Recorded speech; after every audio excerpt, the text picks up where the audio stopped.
Hello বন্ধুরা, আশা করি তোমরা সবাই ভালো আছো। তুহিনের গল্পকথা ইউটিউব চ্যানেলে তোমাদেরকে স্বাগত জানাই। আজকে আমি চলে এসেছি তোমাদের জন্য সেরা দুটি চাকরির খোঁজ নিয়ে, যেটা তোমরা মাধ্যমিক পাস যোগ্যতাতেই এই জানুয়ারি মাসেই অ্যাপ্লাই করতে পারবে। তো তার আগে বন্ধুরা, এখনও পর্যন্ত যারা এই চ্যানেলে নতুন আছো, চ্যানেলটিকে সাবস্ক্রাইব করোনি, অবশ্যই সাবস্ক্রাইব করে দাও, আর পাশে থাকা বেল আইকনটিকে অবশ্যই প্রেস করে দাও, যাতে এইরকমই কোনো লেটেস্ট আপডেট আমি ছাড়লে তোমার মোবাইলে নোটিফিকেশনের মাধ্যমে সবার আগে পৌঁছে যায়। আজকের এই ভিডিওটির মাধ্যমে সেরা দুটি চাকরির বিজ্ঞপ্তি নিয়ে আলোচনা করব, যার জন্য তোমরা এই জানুয়ারি মাসে আবেদন করতে পারবে শুধুমাত্র মাধ্যমিক পাস যোগ্যতায়। এবং সেই সঙ্গে এই দুটি জব ভ্যাকেন্সির মধ্যে কোনটা তোমাদের জন্য বেস্ট হবে, স্যালারি কোনটা সব থেকে ভালো হবে, সমস্তটা বিস্তারিত আলোচনা করব।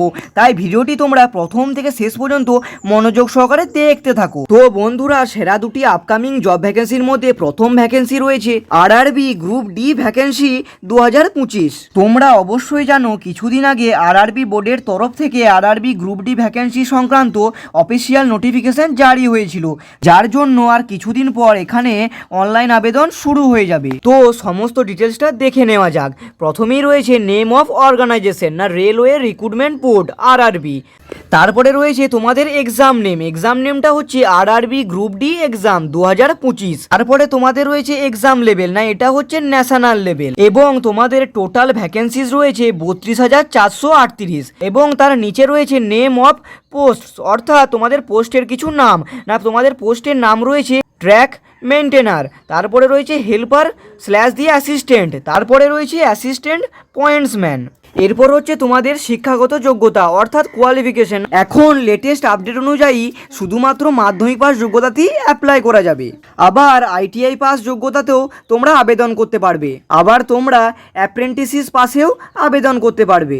এবং তোমাদের এজ লিমিট অর্থাৎ বয়সসীমা থাকছে 18 to 36 ইয়ার্স, অর্থাৎ 18 থেকে 36 বছরের মধ্যে। ওবিসি ক্যান্ডিডেট হলে 3 বছরের ছাড়, এবং এসসি এসটি ক্যান্ডিডেট হলে 5 বছরের ছাড়। এই আরআরবি গ্রুপ ডির ভিন্ন পোস্টে আবেদন করলে তোমাদের কয়টি ধাপে সিলেকশন হবে তোমরা দেখে নাও। প্রথমে তোমাদের হবে কম্পিউটার বেসড টেস্ট অর্থাৎ সিবিটি এক্সাম, তারপরে হবে ফিজিক্যাল এফিসিয়েন্সি টেস্ট অর্থাৎ পিইটি, তারপরে হবে document verification and medical examinations. এরপর হচ্ছে তোমরা আরআরবি গ্রুপ ডিতে অ্যাপ্লাই করবে কিভাবে, না অ্যাপ্লাই করার জন্য তোমাদের আরআরবি গ্রুপ ডির যে অফিসিয়াল ওয়েবসাইট রয়েছে rrbapply.government.in, এখানে গিয়ে তোমরা অ্যাপ্লাই করতে পারবে। এরপর হচ্ছে তোমাদের এই আরআরবি গ্রুপ ডিতে অ্যাপ্লাই কবে থেকে স্টার্ট হচ্ছে, না তোমাদের স্টার্ট হচ্ছে যে 23শে জানুয়ারি 2025 থেকে, এবং তোমাদের 22শে ফেব্রুয়ারি 2025 তারিখের মধ্যে তোমাদের অনলাইন অ্যাপ্লাই করে নিতে হবে। এরপর হচ্ছে তোমাদের আরআরবি গ্রুপ ডি পোস্টের জন্য তোমাদের স্যালারি কীরকম থাকছে। তোমাদের বেসিক মান্থলি স্যালারি থাকছে 18,000 টাকা, এবং এছাড়াও DA, daily allowance, transport allowance, house rent allowance অর্থাৎ এইচআরএ, এবং ওভারটাইম অ্যালাউন্স এবং মেডিকেল বেনিফিট সব নিয়ে তোমার সমস্ত অ্যালাউন্স মিলিয়ে তোমরা ইন হ্যান্ড স্যালারি পাবে স্টার্টিংয়েই 22,500 থেকে 25,380 টাকা পার মান্থ। তাই অবশ্যই শুধুমাত্র মাধ্যমিক পাস যোগ্যতাতেই এটা একটা ভালো অপরচুনিটি, দারুণ জব ভ্যাকেন্সি। এবং এই জবটাও কিন্তু কেন্দ্র সরকারের আন্ডারের জব। বর্তমানে 8 পে কমিশন অ্যাপ্রুভ হওয়ায় তোমাদের 8 পে কমিশন অনুযায়ী তোমাদের কিন্তু এই আরআরবি গ্রুপ ডির স্যালারিও কিন্তু বৃদ্ধি পাবে। তোমরা যদি এই আরআরবি গ্রুপ ডিতে সিলেকশনটা নিতে পারো, তাহলে তোমাদের স্যালারি কিন্তু অনেকটাই বেড়ে যাবে। এরপর তোমাদের 2 নাম্বার আপকামিং ভ্যাকেন্সি রয়েছে India post office GDS vacancy 2025। তোমরা অবশ্যই জানো, কিছুদিন আগে ডিপার্টমেন্টের তরফ থেকে একটা অফিসিয়াল নোটিফিকেশান জারি হয়েছিল, যেখানে তোমাদের তারিখগুলি প্রকাশ করা হয়েছে এই জিডিএস পোস্টের জন্য। সেই নিয়ে আমি একটা ডিটেলসে ভিডিও বানিয়েছি, তোমরা যদি না দেখে থাকো তো অবশ্যই দেখে নেবে। তো এরপর হচ্ছে তোমাদের এই India post office GDS vacancy 2025-এর তোমাদের কি কি পোস্ট রয়েছে, না তোমাদের পোস্ট নেম রয়েছে জিডিএস অর্থাৎ গ্রামীণ ডাকসেবক। দ্বিতীয় নম্বরে পোস্টে রয়েছে বিপিএম অর্থাৎ ব্রাঞ্চ পোস্টমাস্টার, এবং 3 নাম্বার পয়েন্টে পোস্ট রয়েছে এবিপিএম অর্থাৎ অ্যাসিস্ট্যান্ট ব্রাঞ্চ পোস্টমাস্টার। এরপর হচ্ছে তোমাদের শিক্ষাগত যোগ্যতা অর্থাৎ এডুকেশন কোয়ালিফিকেশন, এটাতে তোমরা শুধুমাত্র মাধ্যমিক পাস যোগ্যতাতেই অ্যাপ্লাই করতে পারবে। কোনো রকম লিখিত পরীক্ষা ছাড়াই তোমরা কিন্তু শুধুমাত্র মাধ্যমিক পাস যোগ্যতাতেই এখানে আবেদন করতে পারবে। এবং এর জন্য তোমাদের এজ লিমিট অর্থাৎ বয়স সীমা রাখা হয়েছে 18 থেকে 40 বছর। এরপর হচ্ছে তোমরা এখানে অনলাইনে আবেদন করবে কিভাবে, না তোমাদের আবেদন করার জন্য এই ইন্ডিয়া পোস্ট অফিস জিডিএস এর যে অফিসিয়াল ওয়েবসাইট রয়েছে IndiaPostGDSOnline.government.in, এখানে গিয়ে তোমাদের অনলাইনে আবেদন করতে হবে। এরপর হচ্ছে তোমাদের এখানে অনলাইনে আবেদন করার পর সিলেকশন কিভাবে হবে না, তোমাদের সিলেকশন প্রসেস বলা রয়েছে যে এখানে তোমাদের মেরিট লিস্ট বের হবে। এটা তোমাদের অবশ্যই মাধ্যমিকের নাম্বার অনুযায়ী হবে। সেই মেরিট লিস্টে তোমাদের যদি নাম থাকে তারপরে তোমাদের ডকুমেন্ট ভেরিফিকেশন হবে এবং ডকুমেন্ট ভেরিফিকেশনে পাস করতে পারলে তোমাদের চাকরি হয়ে যাবে, এখানে কোনো রকম লিখিত পরীক্ষা ছাড়াই। এরপর হচ্ছে তোমাদের এই অনলাইন আবেদনটা কবে থেকে শুরু হচ্ছে। তো ডিপার্টমেন্টের তরফ থেকে যে অফিসিয়াল নোটিফিকেশনটা দেওয়া হয়েছিল সেই নোটিফিকেশন অনুযায়ী 29 জানুয়ারি 2025 থেকে অনলাইনে আবেদন শুরু হয়ে যাবে। এটা কিন্তু কনফার্ম নয়, এখন আপডেট অনুযায়ী তোমরা কিন্তু 29 জানুয়ারি 2025 থেকেই অনলাইনে আবেদন করতে পারবে। 29 ফেব্রুয়ারি 2025 তারিখের মধ্যে, এটাও কিন্তু কনফার্মভাবে জানা যায়নি, তোমরা অ্যাপ্রক্স ধরে রাখো 29 ফেব্রুয়ারি 2025। এরপর হচ্ছে তোমাদের জিডিএস পোস্টে স্যালারি কীরকম থাকছে।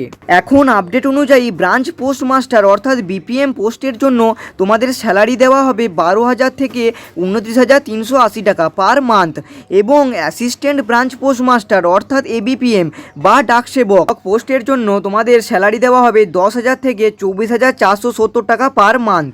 এখানে কোনো রকম সেন্ট্রাল গভর্নমেন্টের আন্ডারে জবটা হচ্ছে না। এই 8 পে কমিশনের সুবিধা কিন্তু জিএস পোস্টের এমপ্লয়িরা পাবে না। এই টিআরসিএস স্ল্যাব পার অ্যানাম অর্থাৎ প্রতি বছর 3% করে ইনক্রিমেন্ট হয়ে থাকে। তাহলে এই দুটি পোস্টের মধ্যে তোমরা কোন পোস্টে আবেদন করবে, সব থেকে বেস্ট তোমাদের কোনটা হবে না? দেখো, সব থেকে বেস্ট হবে আরআরবি গ্রুপ ডি ভ্যাকেন্সি, কারণ এখানে জব হলে তোমাদের রেলওয়ের আন্ডারে জব হবে, অনেকটাই সিকিউর জব এখানে, এবং তার সঙ্গে এটি একটি সেন্ট্রাল গভর্নমেন্টের জব ভ্যাকেন্সি। 8 পে কমিশন এলে এখানে কিন্তু তোমাদের স্যালারিটা অনেকটাই বৃদ্ধি পাবে, তার জন্য এটি কিন্তু একটি ভালো অপরচুনিটি। তোমরা কিন্তু এই আরআরবি গ্রুপ ডি ভ্যাকেন্সিতেও অ্যাপ্লাই করতে পারো। এরপর হচ্ছে তাহলে তোমরা জিডিএস পোস্টে অ্যাপ্লাই করবে কিনা। দেখো, তোমরা কিন্তু জিডিএস পোস্টেও অবশ্যই অ্যাপ্লাই করতে পারো, কারণ তোমরা এখানে কোনো রকম লিখিত পরীক্ষা ছাড়াই অ্যাপ্লাই করতে পারবে। তো তোমাদের জন্য India post office GDS vacancy 2025 এটি কিন্তু একটি ভালো অপরচুনিটি। তোমরা কিন্তু এই জিডিএস পোস্ট অফিস ভ্যাকেন্সিতে তোমরা কিন্তু অবশ্যই অ্যাপ্লাই করতে পারো। তাই তোমাদেরকে সমস্তটা বলে দিলাম, এই দুটি জব ভ্যাকেন্সির মধ্যে তোমাদের কোনটা বেস্ট হবে, স্যালারি কীরকম হবে, কারা কারা আবেদন করতে পারবে, সিলেকশন কিভাবে হবে, সমস্তটাই ডিটেলসে বলে দিলাম। তো ভিডিওটি তোমাদের কেমন লাগলো অবশ্যই কমেন্ট করতে ভুলো না।